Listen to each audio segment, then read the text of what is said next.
inside the 10-yard line this season, a 3.7% TD flex probability. on him. That's just, I want it more than you do right there. Yeah. Hey, you was on the other side, Jalen. It ain't your fault. He wanted it more than them other two dudes, though. But he got that energy from Jalen putting him on his back. That's why he did that. TD, he wasn't the only receiver balling out on Monday night. Cooper Kupp was also in his bag. You saw him take one 37 yards, then breaks the tackle, takes one 24 yards, 9 grabs, 109 yards in the first half for him.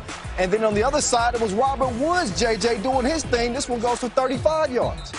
Hey, these two dudes got busy today, and it was a lot of these quick passes, man. The screens, the quick outs. Just get the ball in their hands and let them use what God gave them, a little bit of that jiggle, and they was getting busy. So Matt Gay's 38-yard field goal, good just before half. Rams leading 17-14. By the way, 31-0 and leading at halftime under Sean McVay. Third quarter now. Tom Brady, I'm not sure who he was looking for here, TD. Throwing for Chris Godwin. He's picked off by Jordan Fuller. Yeah, you, me, and the 15,000 folks in that stadium don't know who he was throwing to. His 8th interception Bruce Arians neither. That's why he's talking to him. What you see? Meantime, the Rams going to make him pay for it. It's going to cost him 6. Goff to Cam Akers for the 4-yard touchdown. Rams will lead 24-17. Ensuing Bucs possession. Tom Brady throwing from his own end zone. You see his arm gets hit by Morgan Fox. The ball comes out. It was ruled an incomplete pass. You can look again here. Sean McVay would challenge the ruling. It would stand. Brady obviously relieved. The Bucs would end up punting and trail 24-17 entering the fourth quarter. Meantime, Jared Goff, who had been playing pretty well, throws a bad pick here. Picked off by Jordan Whitehead, returned 4 yards. The Bucs, they feeling themselves. I love that celebration, by the way. Ensuing Bucs possession, Tom Brady. Chris Godwin leaps over Darius Williams, 13-yard touchdown.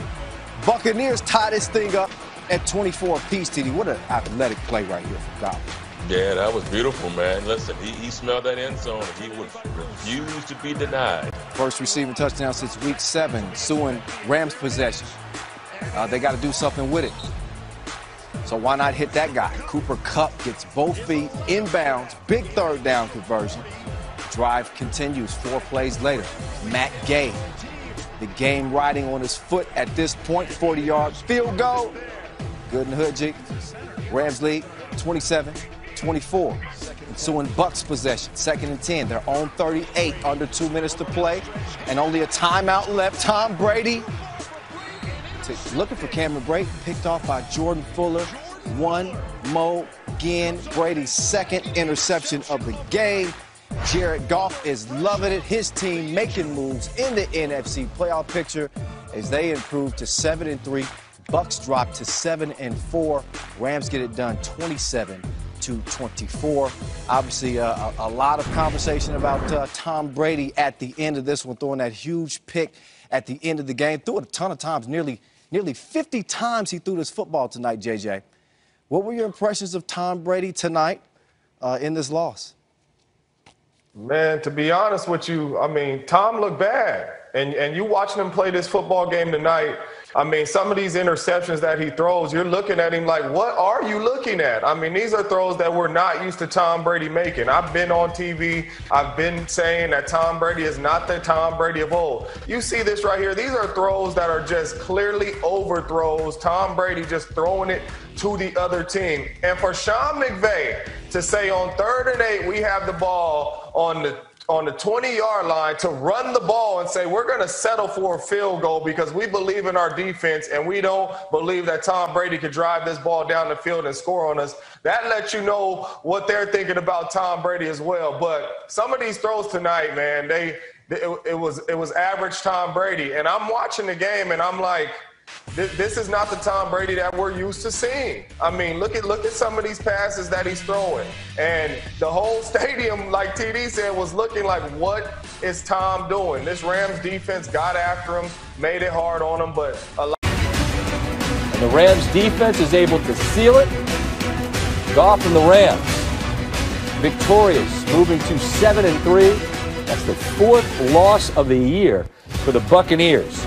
Kupp and Woods, you saw both of them in the highlight. They were both sensational on Monday night. Each had double-digit grabs, becoming the 5th set of teammates to have 10 catches on Monday Night Football. That dynamic duo, each went over 130 yards and combined for 275 of Goff's 376.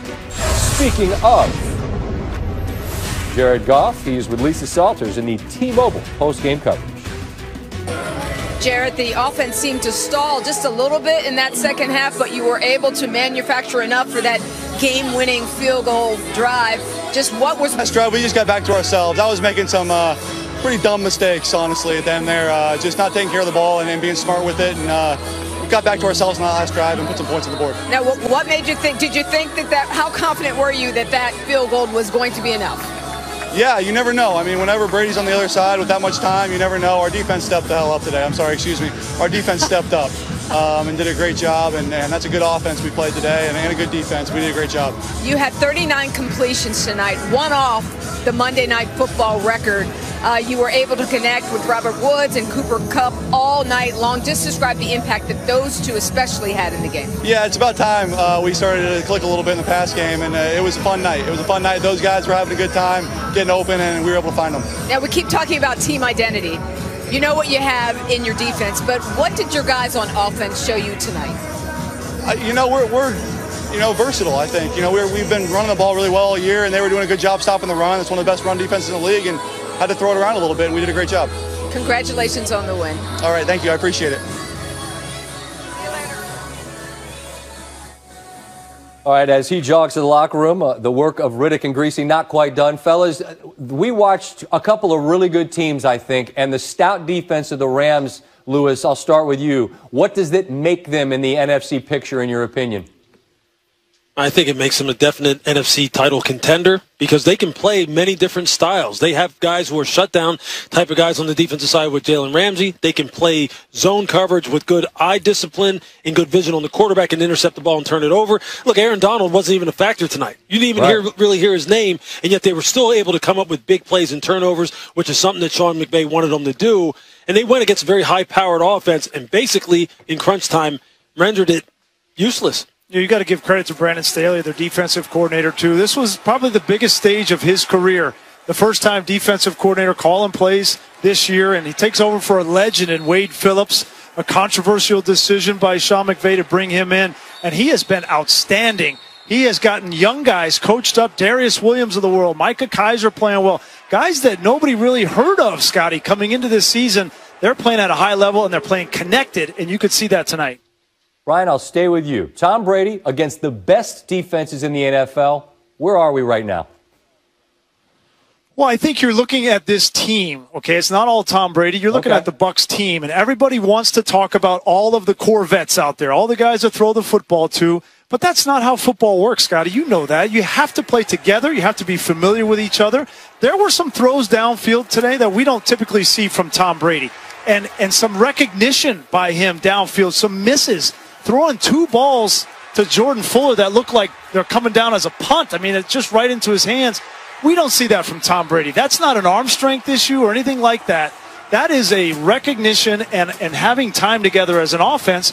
We thought after the first 2.5 months and after what we saw last week against Carolina that they had figured this out. Run the ball with Rojo and then go play action over the top. They couldn't run it today, and they had struggled throwing the football because of it.